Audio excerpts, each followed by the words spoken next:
Hello and welcome to Sit Down with the Chief. We're here with editor Richard Steier, who's going to discuss disclosures that the mayor, who eliminated solitary confinement for young inmates at Rikers Island, is now shipping troubled inmates to other jail systems where they are placed in solitary confinement. Richard? This is something that came to light with a New York Times story that ran in its July 23rd edition, noting that beginning in 2015, which was the year that the mayor began reducing and then eliminating the use of solitary for inmates 21 and younger, the city increased the number of inmates who it was shipping out to upstate jails, sometimes county, sometimes state facilities. And the question arose because of the fact that one of those inmates, a young man named Stephen Espinal, suffered a brutal beating after he was sent to the correctional facility in Albany County. And what had happened there, the reason that he was sent out was that he had engineered an even more brutal beating of a correction officer, Jean Souffrant, who had the bad judgment to order that a write-up be made for Espinal, having placed a curtain over his cell to prevent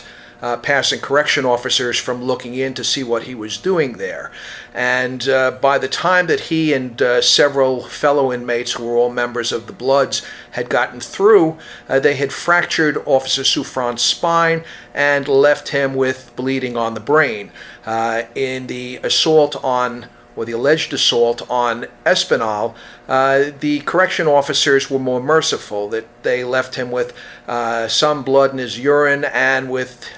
impaired hearing in one of his ears. But the mayor was asked about this by Errol Lewis, the host of Inside City Hall, the night that the Times piece had appeared. And the mayor's response was that they didn't do it as a way of getting bad inmates out of the system, that it was meant to protect inmates who they thought might be subject to retaliation by correction officers. And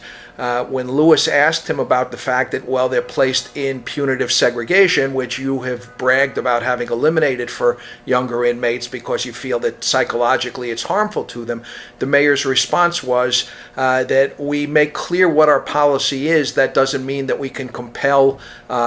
jails in other jurisdictions to abide by what our policy is, but we're going to be speaking to them again about it. And it basically sounded very much as if the mayor was saying, out of my jurisdiction, out of my responsibility, that it's something that I've got this political talking point of being able to say that we have ended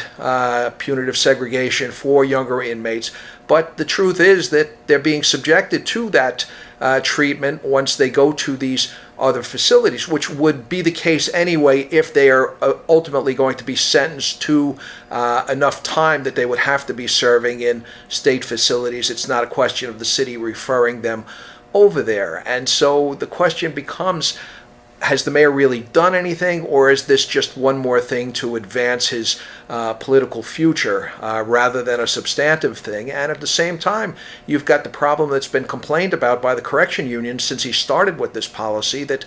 the one effective deterrent that they have against inmates acting up, particularly younger inmates, is the solitary confinement. And the argument could be made that whatever psychological impact being isolated that way may have on young inmates, that for inmates who could subject an officer to that kind of brutal beating for such a minor